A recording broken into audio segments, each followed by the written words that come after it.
The Fantasy Football Podcast on the Sports Gambling Podcast Network is brought to you by Edge Boost. Edge Boost enables you to double your bet with no interest. Go to sportsgamblingpodcast.com/edge to get started today.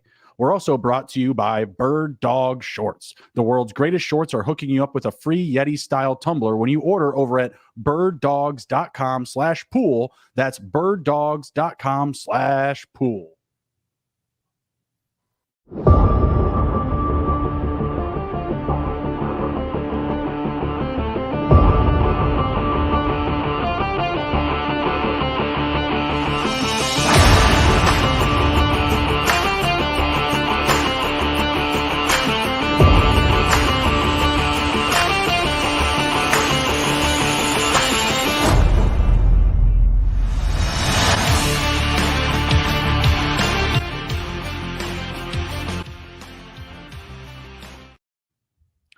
D-Gens assemble. Welcome to Fantasy Football Heroes and Villains. I am your host, Justin Bruni. Joining me as always is my co-host and partner, Andrew, the TD King, Rob.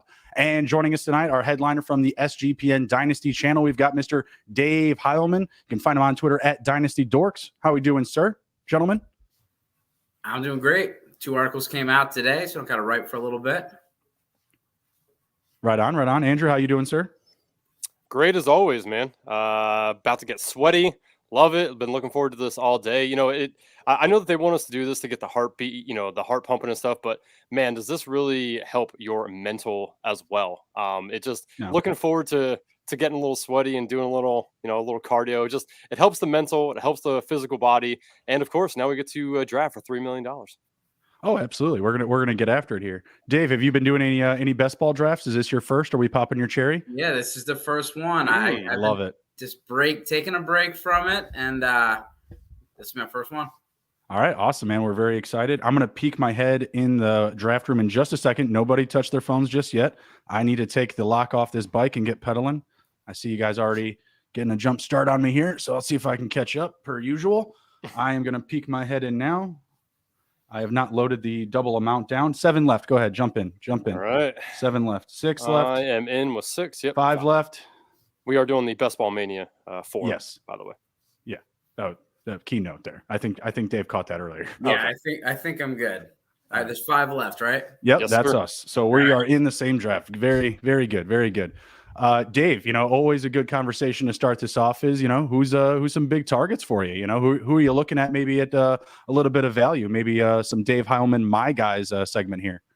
Yeah. I mean, I just did my bounce back episode. And so, not episode, article. And so one of the things that, as far as running backs, I think there's a lot of running backs that you can get later on that might be perceived as RB2s that might be able to carry your team, and you can stack up those receivers early. So David Montgomery is one. I think he's behind the best offensive line he's had. And if he gets the Jamal Williams role, I don't expect 17 touchdowns, but you could easily see, about 1,000 yards and 10 touchdowns. And, maybe get a little receiving work. But, I think that David Montgomery's interesting. Dalvin Cook, we'll see where he flies. He might be under the radar right now with his situation. Just put a video out on YouTube. Go check it out. Put your prediction. Call your shot before he lands somewhere. What's your best shot? Well, the best odds right now are Miami. I think that's a really good one. But the Broncos are one I'd look at. Sean Payton is definitely not afraid to print money. And he was doing it in New Orleans. He's now doing it in the Denver Broncos. We had Zach Stevens on the show, the beat reporter. He said that they did talk to Kareem Hunt before the draft and after the draft. So they are looking to possibly add somebody. Samaje Perine is projected to have the most production out of that backfield. And that tells me they could possibly be adding somebody. But I put a dark horse out there on the YouTube is Dallas Cowboys.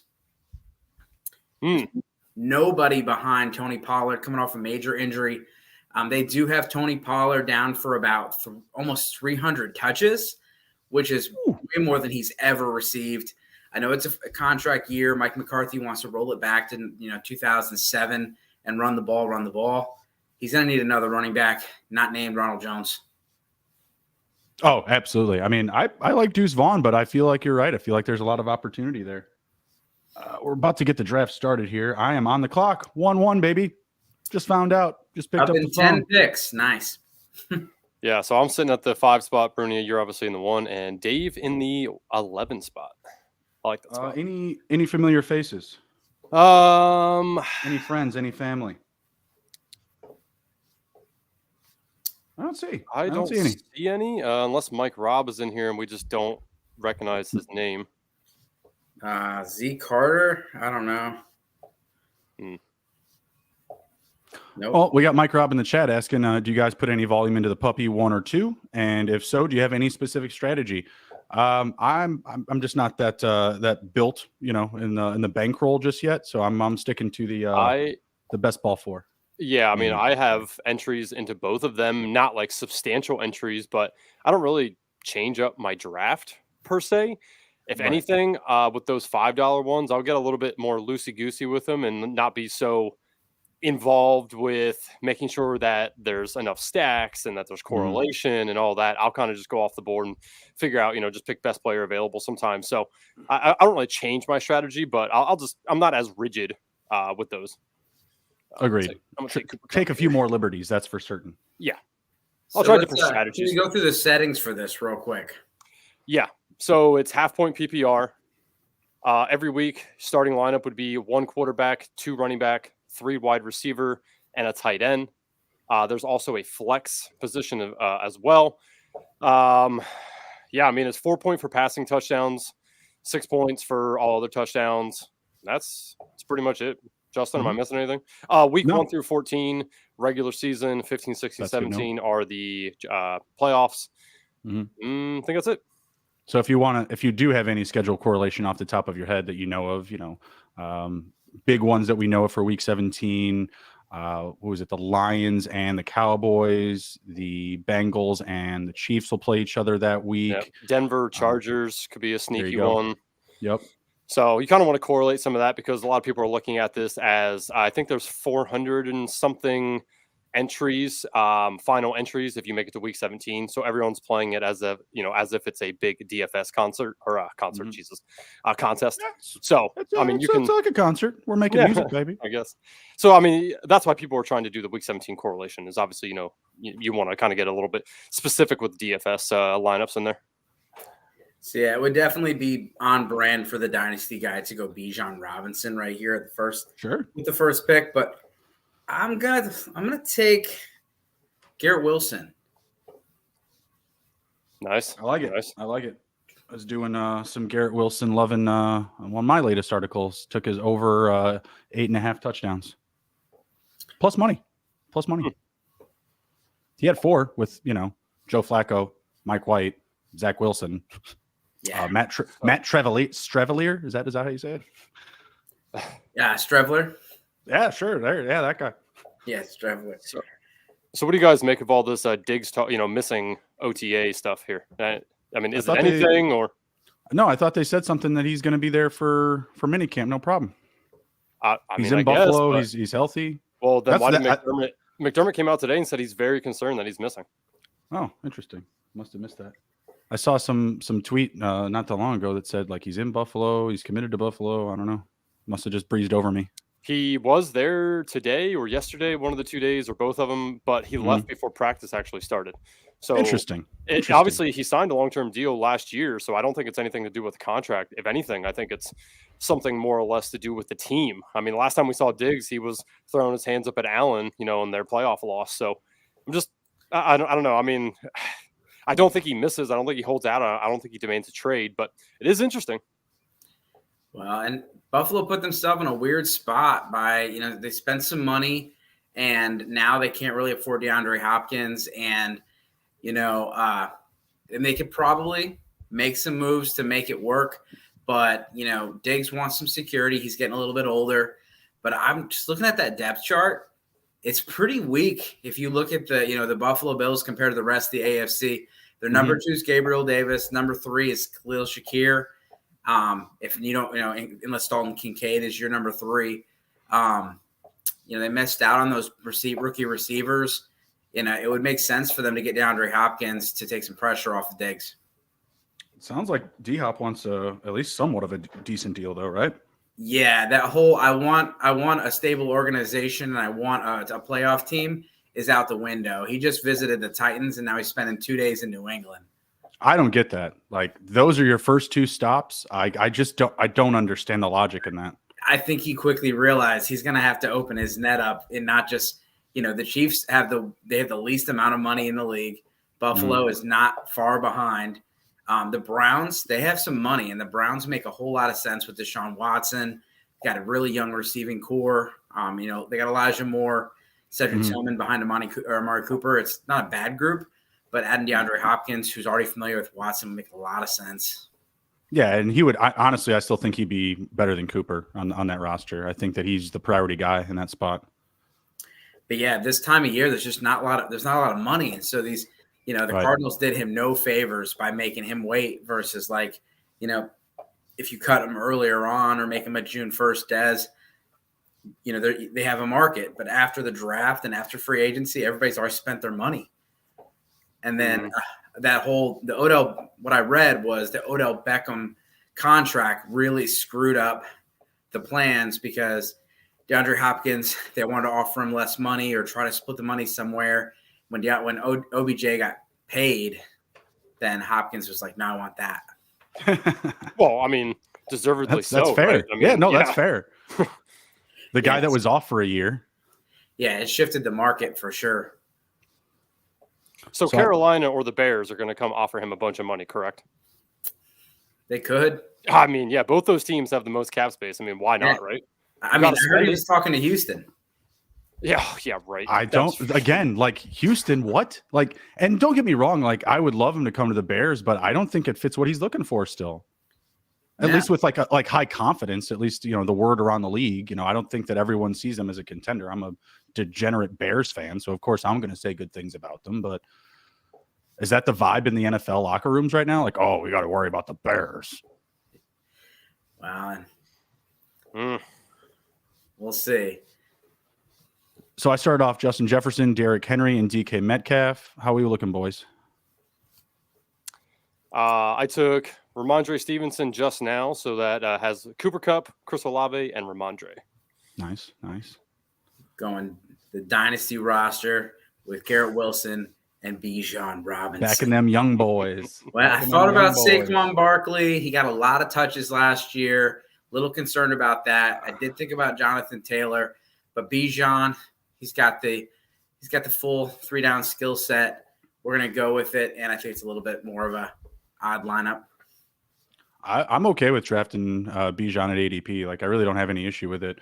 Honestly, I still feel like he is, a top 3 candidate to just get 300 touches. If I'm picking 3 guys to get 300 touches this year, it's probably CMC, Bijan, and Derrick Henry.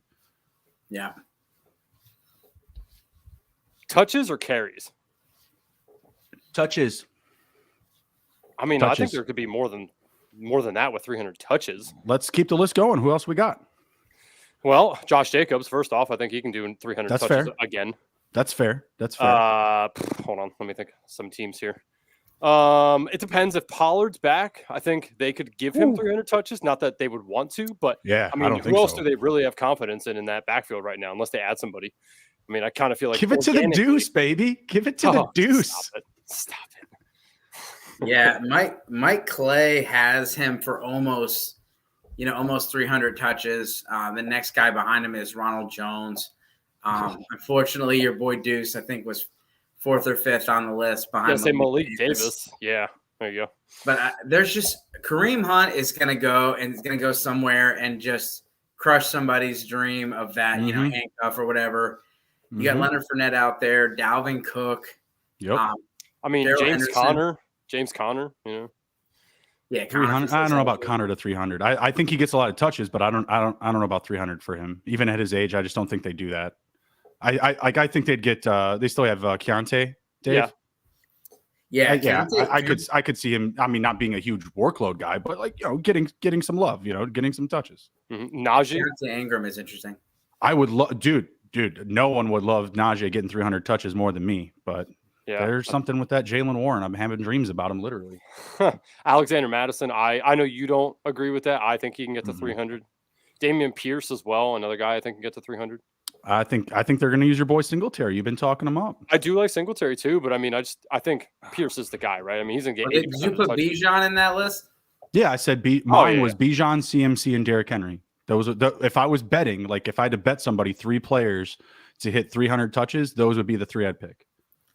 Yeah, there's just not a lot, but people look at it and they think that someone has to get 25 touches to be like a good running back.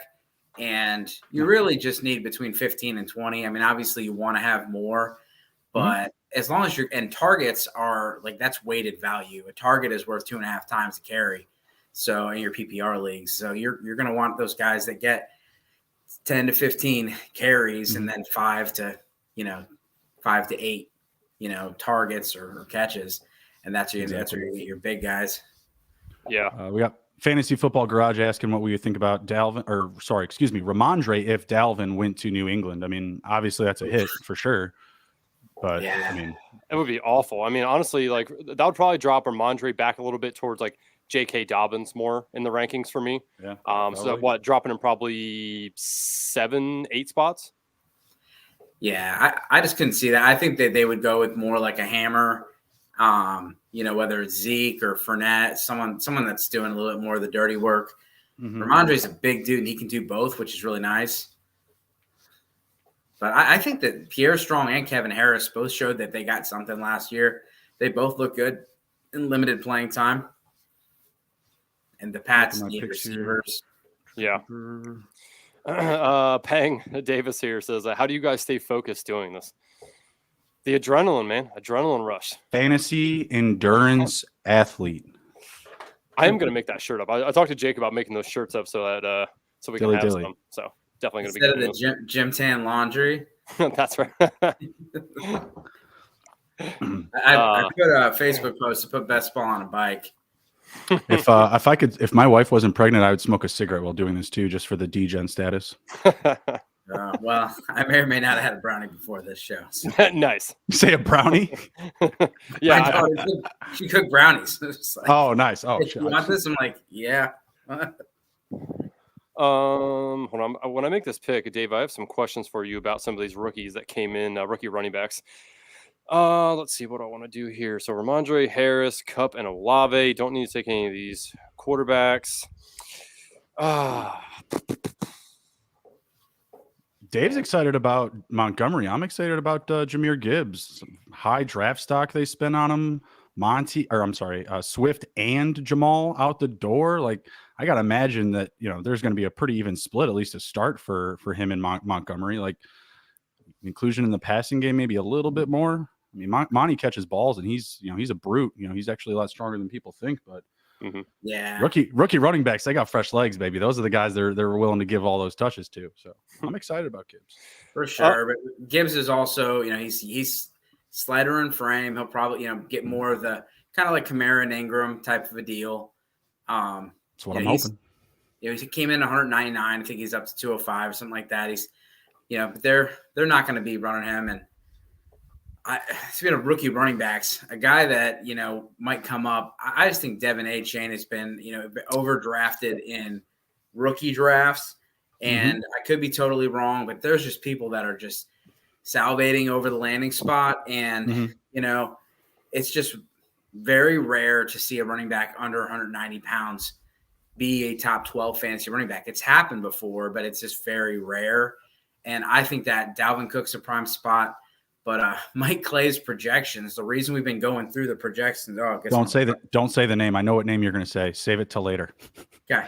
You're going to. I know exactly who you're going to talk about. But I went through the projections, and the fact that Devin Achane was only projected for 70 points, I'm like, Brad, let's use this on the show because I think that's going to throw some people off when they look at it. And it's just one guy's projections. I think Mike Clay's got pretty good name value, but definitely would make people think when they look at that and say, because I put a post, how many touches does Devin Achane get? And a lot of people were like 10 to 15 high value touches. I'm like, you're really high on Devin Achane, aren't you? Yeah. I don't know about all that. I mean, I think you get some inclusion. It's an offense that is built around speed, and he's fast. I don't think that they're going to be willing to just keep a fast player on the sidelines, but that doesn't mean he's going to dominate touches. I can tell you in these drafts, since the Cook release, the Devin A-Chain hype has dropped a little bit. I see him falling a little bit in these drafts. So I think people realize that the Dalvin Cook steam is real there. But without Dalvin Cook going there, you do really think that there's a chance that he just is a flub at let's see, he's currently being off the board RB 39.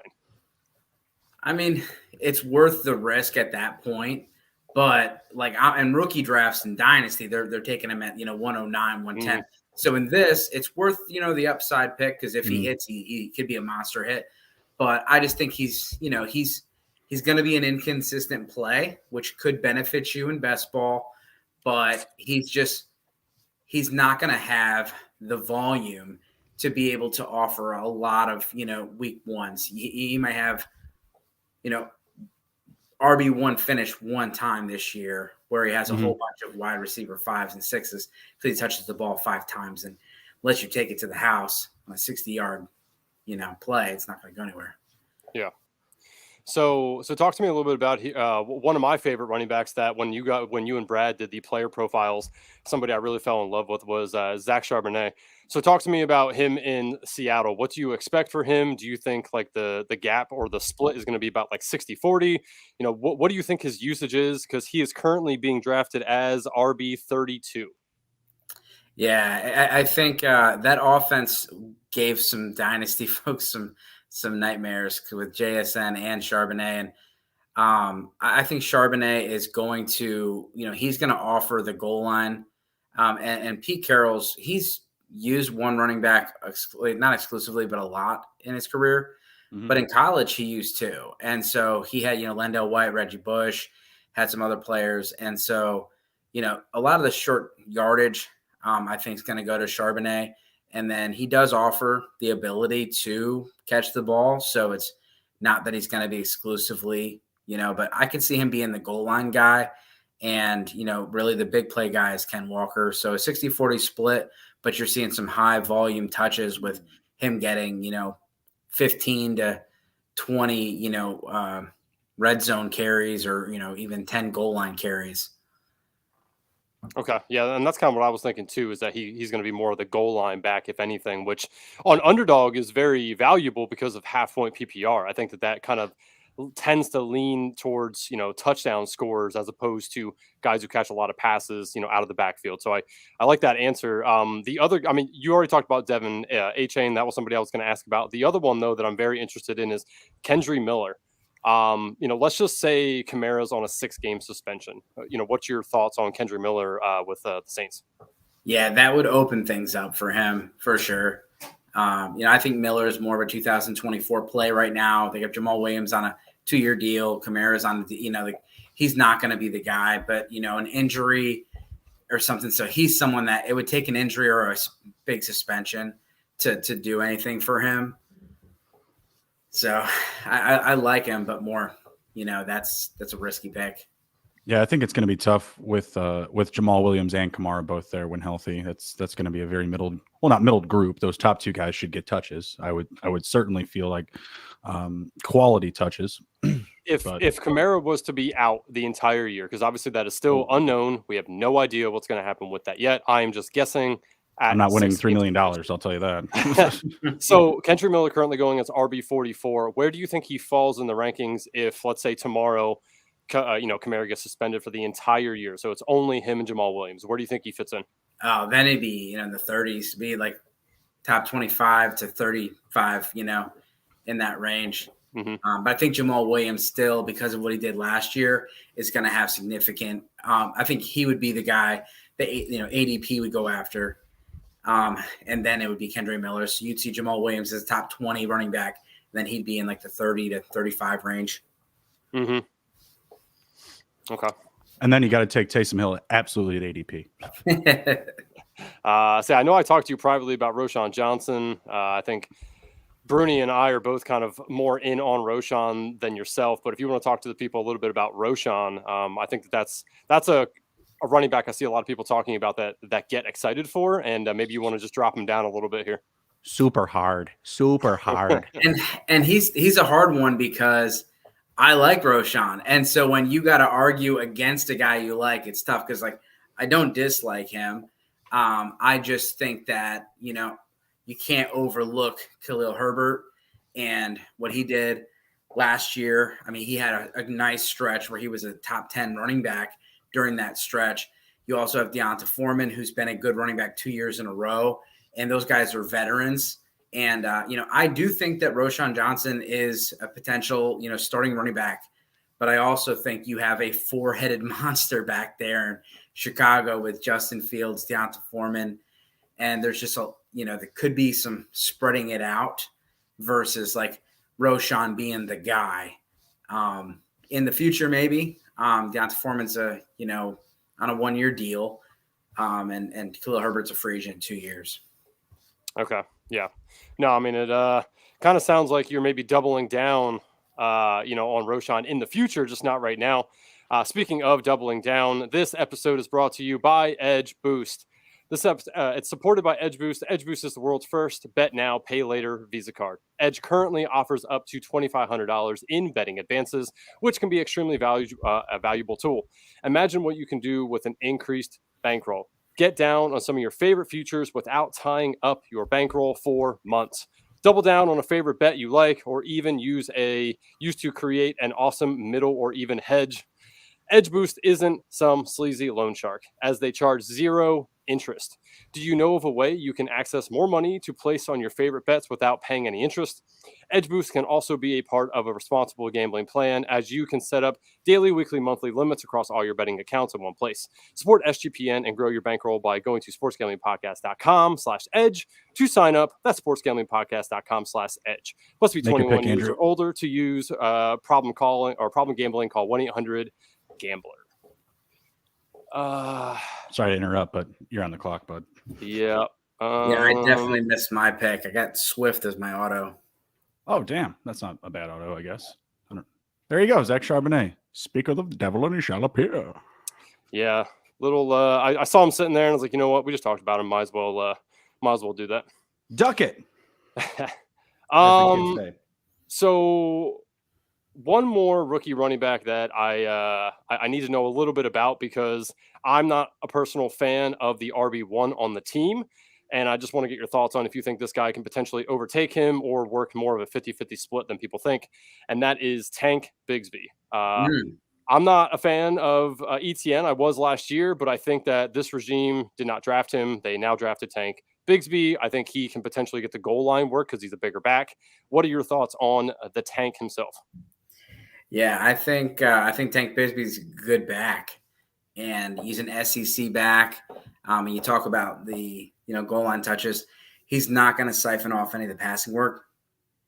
He had a few receptions in college, and the offense really didn't throw the ball to him. But he also just he didn't run a lot of routes and things like that. So I think he could be. He can be someone that gets some of the goal line touches and some of the short yardage from ETN. ETN is not really built, and not really many running backs are built for 20 plus touches.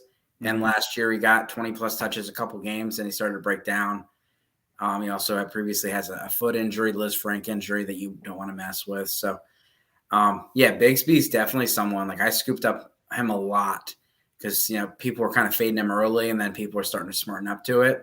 But yeah, he was a mid to late second round running back. And it felt kind of like when you were getting Rachaad White last year in your rookie drafts. Nice. Okay. Good. Justin, you got any questions? I'm just throwing out all my questions here, Dave. Oh, no. I was just letting you go after it. Get to it, son. Yeah. I know you need the dynasty help, so that's good. That's good. Get all your stuff out there. Oh, man. Yeah. Two interesting running backs are Eric Gray and Chase Brown. So, hopefully nobody from the SGPN Dynasty thing is watching this, because I have Eric Gray queued up and I'm 4 picks away. So hopefully nobody's watching this. Yeah, I think they said Matt Breida is the number 2 to Saquon. We have Saquon stuff. He also has a history of injuries. Eric Gray can catch the ball. And I think that's one of the things that separates him. He's one of the best pass catching backs. So PFF graded 2 backs in the class last year with top 10 rushing and receiving, Zach Charbonnet and Eric Gray. Nice. He was a 4th round pick for me. And in another league, I was just able to pick him up for free. Yeah. He did run a slow 40. And so he's not he's not as, he's not explosive as some of these other players. But yeah, I definitely, I like Eric Gray. And like I said, Chase Brown is just interesting. We've seen a lot of times where the Bengals have used someone on 3rd downs. He had almost 400 touches last year for Illinois. It was crazy. But this guy has some real serious speed. He's strong too. He's got a good build. Yeah, he's yoked up. He at the Senior Bowl, he had his jersey tucked in his pants. He was trying to show off the quads. He's a pretty built guy, and I definitely Joe Mixon don't want no smoke in the shower. I'll tell you that. Well, and you speak of a guy that also could get suspended. Joe Mixon has potential suspension looming, and so Chase Brown could be there. Mixon gets hurt or anything. We had Mike Robb in the chat asking about who we thought the Jokic was of the NFL. I mean, it was right around the Taysom Hill reference if we want to just stick to that. But, I mean. Kelsey, wow. I mean, you're looking at a guy like I threw up 4 missed tackles, and he's got 20 more than the next guy.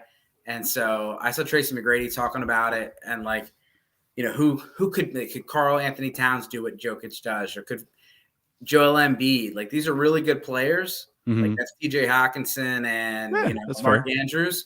Yeah. They can't do what Travis Kelce does. Where do you have Travis Kelce in your dynasty rankings? Curious. Me? Yeah. He's tight end 2. Okay. And I so just you're in for him sticking around. Values. Yeah. Nice. I think 2 more years. He's just a stud. So I want to flip you over here to wide receiver rookie rankings a little bit. 2 guys that I am probably more higher on than the average bear. Tell me if I'm crazy on either of these or if these are good bets. Would be Nathaniel Dell and Puka Nacua. Yeah, Nacua is interesting because there really is nothing in the Rams behind Van Jefferson. 5 touchdowns on the ground last year. So he's, he can be used as kind of a gadget guy. He's big, thick dude. He's a fun player. Dell, I just don't know. I just don't trust someone that's that little. We've seen guys like Tutu Atwell get the really good draft capital, and we're like, and he was uncoverable. I mean, he was uncoverable at the Senior Bowl. But then, what's the dude from the Pittsburgh Steelers that was uncoverable at the Senior Bowl the year before? Calvin Austin. He was uncoverable. Everybody was like, this guy's the best guy on the field. And, I mean, we didn't see anything last year, kind of injury. We'll see what he does this year. The height supremacy. I'm also short. So just, I am Jenny from the league, I guess. That's funny. I'm speaking of yoked up. I'm yoked up on Jacksonville Jaguars right now. All right, Justin, let's see. Jacksonville Jaguars. Who do they play week 17? Tell me. I don't know. Come on, Carolina. Be better than that. I didn't know. I ain't gonna lie. I ain't gonna lie to people. Get your Terrence Marshall in. All right, that's somebody also that I like a lot this year because he's going all but undrafted in these drafts. But he could be the number 1 wide receiver. I have enough DJ Shark in the big board. I'll be fine. Tell me about the average Bears. Yeah, people sometimes don't understand that reference when I just say average Bears.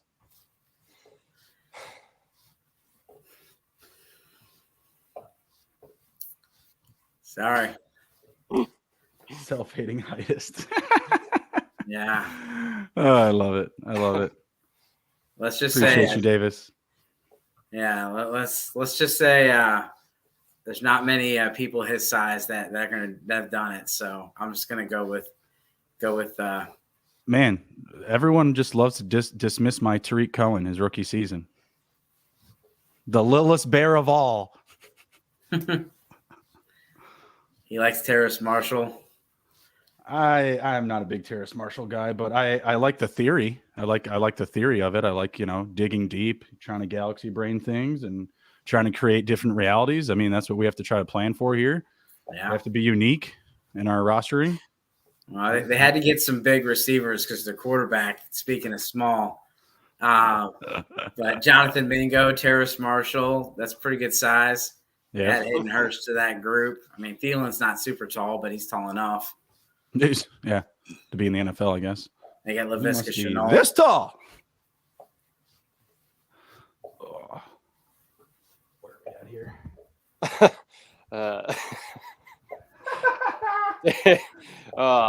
Let's see. Davis says Dave's dream job is to be the roller coaster person where he can tell people they aren't tall enough. That would be a fun job. I'm not gonna lie. Like that definitely beats out Walmart greeter. Oh man, just destroying kids' lives. You're just like, oh man, you made it all the way through, and I ain't gonna let you ride this. Did you guys see that? Like the one TikTok creator did a video where he was adding stuff to the bottom of his kids' shoes to get them to pass rides, and then I liked the guy before because he did all those Chick-fil-A videos where they were training Navy SEAL treatment for Chick-fil-A employees. It was super funny. Yeah, he's I gotta check that out. That's he's awesome. doing push-ups in the rain. He's like, "Thank you, sir. Thank you, sir. My pleasure. My pleasure." I love it. Let's see. Mike Robb in the chat says, I know Knox got injured today, but I have about 50% Knox with about 40%-ish drafts deep. Is it too crazy or cool because he is rounds 13 through 16 pick at times? I mean, I think it's fine. I mean, you're getting him as one of the last tight ends drafted off the board. And again, we just talked about this the other day. I think it's absolutely absurd that this man is going as late as he is because he is the starting tight end for the Buffalo Bills. So I think it's completely fine. I mean, honestly, even with a slight injury, I mean, it's not going to scare me off at his cost currently. It wasn't anything significant. I mean, was it? I didn't see this. I don't believe so. To my knowledge, Mike Robb, you wanna update us here because I honestly hadn't seen too much. I saw there was a little blurb that said he got injured, but it didn't say anything devastating. Well, it's June 13th, so I mean, we have time. Most of these guys don't want to be in mini camp and OTAs anyways. It's true. Oh God, I'm getting to that point where he saw what was going on with Diggs, and he's like, "Nah, I'm good. I'm gonna chill like this, dude." At this point. It's going to happen anyways. Get it done now. Get it out of the way. Get it out of the way. Damn, I was really hoping Kincaid was going to make it back to me. I was just going to take him. Damn. Recency. Stream sniped. Tisk. If this guy doesn't take my Davis pick, here it is. Davis, if you're watching, this is for you, buddy. Mike Thomas? Oh, Derek Carr. Derek Carr. Close enough. I think Mike Thomas won already. I almost took Mike Thomas, and then I laughed at myself and said, "Don't you dare!" Stop, Davis. If you're still listening, we have been accused of colluding our takes. Just so you know. So Dave, give us. Go ahead, Justin. Fill him in. What's up? What's the collusion? Oh, it was just I like Mike Thomas. He likes Mike Thomas. I don't even remember the other ones, to be honest with you. But Andrew was telling me in the last episode that was the case. Yeah, they might as well share a draft board because they draft the same guys. I don't mind. Davis is a smart cat. He does seem to be. So Dave, give us some picks. It doesn't have to be rookies. You can talk about regular guys. Give us some picks that you are just completely fading this year. I would say try to make it guys that are middle to latest round picks. But is there anybody that you're truly off of that you want no part of? I have not thought about that, and I haven't been doing any too many drafts that weren't rookie drafts recently. So, I mean, any rookies that outside of A-Chain that you're kind of you know what, they're probably going way too high in these drafts. Yeah, I mean, Rashee Rice is another one. I just think people fall into the narrative, and so he's getting overdrafted. And so it's not that I dislike the player; I just dislike the value. Kind of the same with Kadarius Toney. Mm-hmm. And so, like, we can play that game, but you can also just, like, take other options and not worry about it. Mm-hmm. And so, So okay, you know what? Let me rephrase the question here to you. So Jaden Reed, coming up in the next round here. Jaden Reed and Marvin Mims are both going. Who's your best bet between those two to make more of an impact this year? yeah, it's like asking me to pick my favorite kid. I like both those guys. I mean, let's be honest. Like, rookie receivers have done really well, and I don't have huge expectations this year for either of those guys. But I would take Jaden Reed this year. I like both players a lot. And I think, Sean Payton has always had that kind of like Devery Henderson, Lance Moore, that type of player that Marvin Mims is. But I think Marvin Mims is better than that. I think he is a complete player, but he averaged like 20 yards a catch last year. This guy is just a big play machine. So I think he's a really fun player. But Jaden Reed, I mean, I think you saw how high he was drafted. So we were talking on the show, and I said, two guys that are going to be drafted higher than anyone thinks is going to be Jonathan Mingo and Jaden Reed. Mm-hmm. And so you're on the board, by the way. Yeah, it can happen. Sorry, yes, I don't want you to miss your pick. It has happened to us. Yeah, no, I appreciate that. You guys took Davis's comment off. I was waiting my turn to speak, and I just wanted to tell Davis, I see you. I see you. I wish I could say it in Navi, but I'm not fluent. Yes, you're going to be next up again. We might as well just wait for you to continue your Reed versus. I did see while you were talking, Jaden Reed did go. So let's. Yeah. Alak Maktoha. See, my Dothrock is a lot better. Mims is still on the board. He is. That is. That's interesting. It's sitting right there. Of course. Yeah, I like both those players. I think Mims, he does offer some upside, but I don't know what that offense is going to look like. I think it's going to look better. Damn you, Dave. Sean Payton almost always has a top 10 offense. He did a nice job fixing the offensive line. And then Tim Patrick comes back. Javonte Williams comes back. Cortland Sutton's, another year off the ACL. Yeah. While you picked there, you took your fourth tight end.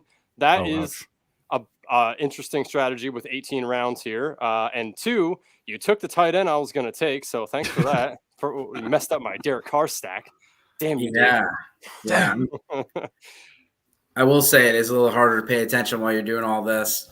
But I missed the DeAndre Swift pick. I may have missed another pick. I don't even know. But I was like, instead of just – I'm looking at tight ends, and, one of the things that you look at for tight ends, I want to see yards per reception and air yards. Mm-hmm. A lot of these tight ends get, 60 targets, 70 targets, and then you see like 3 forced missed tackles, no yards after the catch, and 10 yards per reception.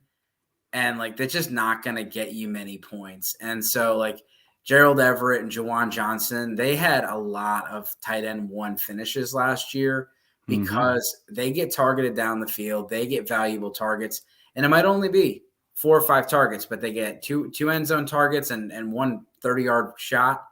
I'll take that over Hayden Hurst getting, 7 targets at 5 yards a clip. So with that mindset of how many tight end 1 finishes they can have in a year, where are you currently ranking my boy Chig? Yeah, Chig is interesting. I have him at tight end 15.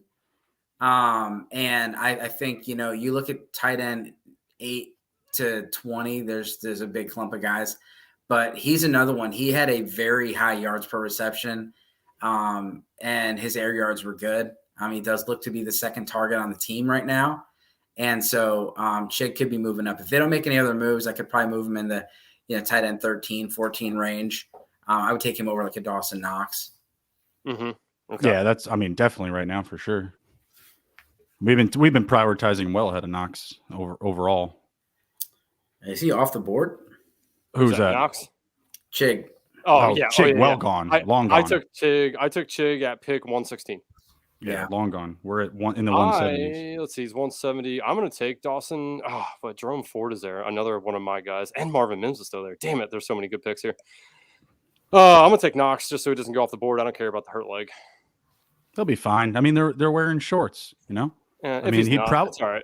he probably would have been better, you know, if he was wearing, bird dogs, because, bird dogs are, stretch khaki shorts, designed to fit a slimmer, through the thigh and, through the leg, giving you a truly sculpted look. You know what I mean? Like, he would have done much better if he was just rocking bird dogs, keeping everything nice and knit and tight.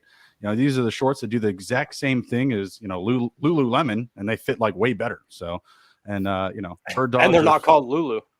Yeah, that's true. I mean, whatever, dude. Call it whatever you want. They're like $100 pants. These, bird dogs are way more affordable. They fix their issues by inventing this cloud knit fabric that looks just like khaki, but it stretches, so you get that same slimmer fit without having to sacrifice movement. If you know what I'm saying. Mm-hmm. Bird dog uses an anti-stink sweat wicking fabric. Yeah, that's right. Anti-ball smelling shorts, keeps you cool and dry all day long. I mean, guys, get over there. birddogs.com/pool. Get after it. Bird dog kind of sounds like it would have been a rival show to cat dog back in the day. I think you're onto something there. We need to call up Nickelodeon. I mean, I don't think they'd be interested in us. We're not like 13-year-old little boys. So It's like the Catholic Church over there. Let's see if anybody in the chat has any questions for Dave, the Dynasty expert here at SGPN. Dave, I can't tell you how many times I've referenced yours and Brad's profile, the player profiles before, a few months ago when you guys were doing all those. I referenced those so many before I started doing all these best ball drafts just because I want to get an edge on everybody.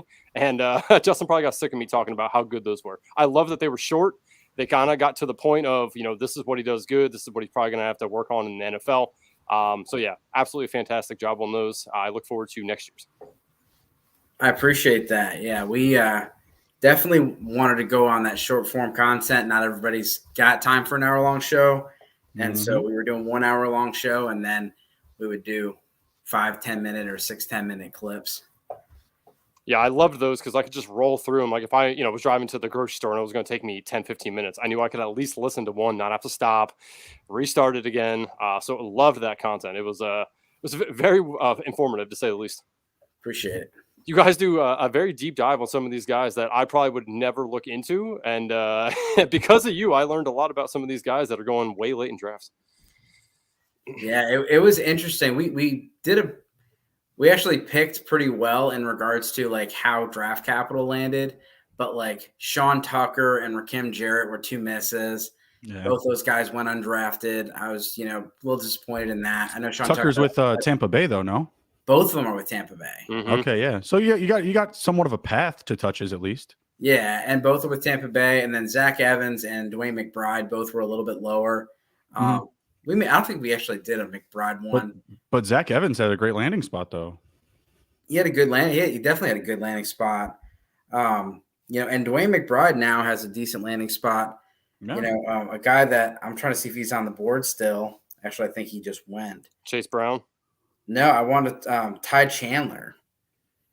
Oh, Chandler's probably still there, I'd imagine. I think he's gone. I think he's starting to creep up in ADP. Oh, yeah, he is. Yeah, pick 195. I didn't see. Oh, no, it couldn't be 195. He went 183. Yeah, so Ty Chandler's a rookie from last year, North Carolina, ran a 4.38. He's got some speed, got a little bit of a, he was the guy that took over the backfield after, Javonte Williams. And so he didn't get as much, shine. Mm-hmm. It was, Javonte Williams and Michael Carter and then him. But he definitely – he's interesting when you look at, the guys, whether it's, you have Dwayne McBride, Alexander Madison. Madison's going to get a lot of touches, but he's not going to get all of them. And Chandler's got a decent pass catching ability. So Dwayne McBride, I got to interview him at the Combine. He's not a very talkative guy. All he kept telling me was he can catch. And unfortunately, the stats said differently. But I mean, it's another offense that didn't. He did have a pretty good answer. I said, so people are going to ask why the low production as far as the receiving game. And he was like, I ran for 170 yards a game. We didn't have to pass the ball. Smart man. Smart man. He's good at math. That was definitely his best answer. He also had Debo on his name card. It was Debo McBride on his name card. I love it. Why was I just able to get Kyler Murray so late? I mean, I still expect him back this year. He just went 30 picks, I think, after ADP. I don't know. He's not good. Oh, come on now. Stop that. No, that's good value. I saw that too, sitting there. I'm like, what the fuck? No, yeah, I was like, what the duck? Like the Cardinals fantasy stretch, playoff stretch is just daunting. Like that is not something I'm looking to actively try to put on my team. As like, do you know who they play? I don't, but I mean, it's June.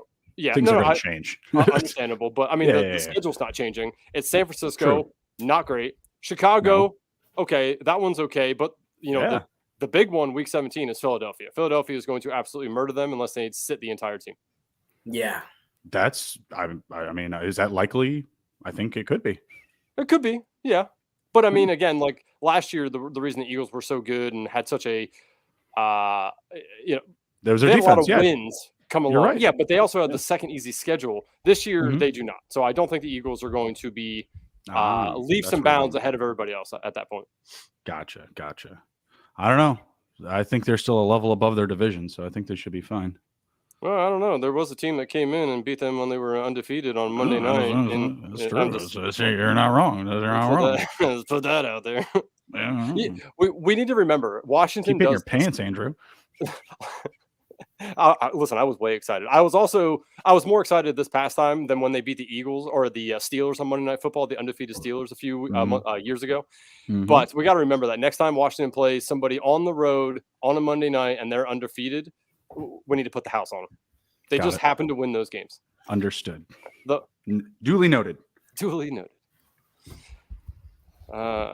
So, Dave, we're going to be coming up here to the end of the draft. Anything else that you wanted to hit on?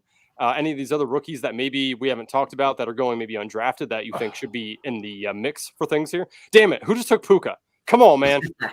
Son of a... Really quick, because I knew Dave was going to fire this name off earlier. Go ahead and talk about my last pick that I just made. Yeah, so Jeff Wilson, Mike Clay has him projected to be the RB1 currently for the Miami Dolphins. Dalvin Cook goes over there, that'll change. But Jeff Wilson right now is someone that is just a steal in every format, and he's been productive when he's healthy. The problem is he just doesn't stay healthy. But he definitely is someone that, people should be looking at and keeping an eye on because, we talked about A-Chain. He's getting all the shine. Raheem Mostert definitely is kind of the bigger name. Jeff Wilson's just the cheapest. And when you look at muddled backfields like in the past, that's how you landed guys like Cordero Patterson, where you get the cheapest guy. And even if it's a miss, you didn't pay that much. I've been scooping up a lot of them, so I didn't want you to peep his name and then we get sniped. And I got him in the second to last round, which is probably the latest I've ever gotten Jeff Wilson. If I didn't ignore receiver forever, I would have taken him. But I just forgot about receivers for a while. And I'm like, yeah, they're important. They're important. So that's where I got too many tight ends. Chosen Anderson, baby. Ooh, off the board. Chosen is chosen. I am going to be taking, as long as MT Revolt here doesn't snipe me with Mr. Tannehill, I will be taking my third quarterback and Mr. Ryan Matt, Tannehill. I couldn't get Isaiah Hodgins. I think, Hodgins is a guy we joked around last year about, and he hit. The Giants leaned on him a lot, and there's a lot of jokes about the Giants and getting all those little receivers. He's a big one. And so Darius Slayton and Isaiah Hodgins are obviously the outside guys for the Giants. I don't think Jamison Crowder might not even make the roster, but they got, Sterling Shepard and Wan'Dale Robinson in the slot. You got Jalen Hyatt as your speed threat, and you got Paris Campbell to do all the underneath stuff. It's going to be a different offense this year, but I do think Hodgins could potentially lead the team in targets minus after Darren Waller. Go tell our boss that. Yeah. Kramer? Kramer's not on Hodges. No. He keeps coming at us. I can't give any more Giant love than I can for Saquon and Isaiah, but I still have to be redacted on it. Well, maybe Kramer and I will have to have an over-under bet this year. We've tried. Well, I guess we have one. I don't think it's been clarified. But... Yeah. All right, let's do some team reviews here. Yeah, Dave, you are the guest. Why don't you read off your team? Tell us a little bit of about what you like about it, what you may have done differently. I may or may not have tossed the phone. Okay. Here, how about I'll read your team off for you. So let's see. At quarterback, you have Dak Prescott, Kirk Cousins, and Jared Goff. Running backs, Bijan Robinson, J.K. Dobbins, Dalvin Cook, DeAndre Swift, Josh Kelly. Wide receivers, Garrett Wilson, Jerry Jeudy, Deontay Johnson, Khalil Shakir, Darius Slayton, Tim Patrick. Tight ends, TJ Hawkinson, Greg Dulcich, Gerald Everett, and Juwan Johnson. Yeah, I think if I could take a pick back, it'd be Dulcich and try to get some more depth at running back or receiver, but pretty good with the squad. I think, having a good tight end is a difference maker, and I was very close to getting Kelsey, but I didn't. And so I definitely had my eyes on Hawkinson, and then those other tight ends just kind of fell in my lap.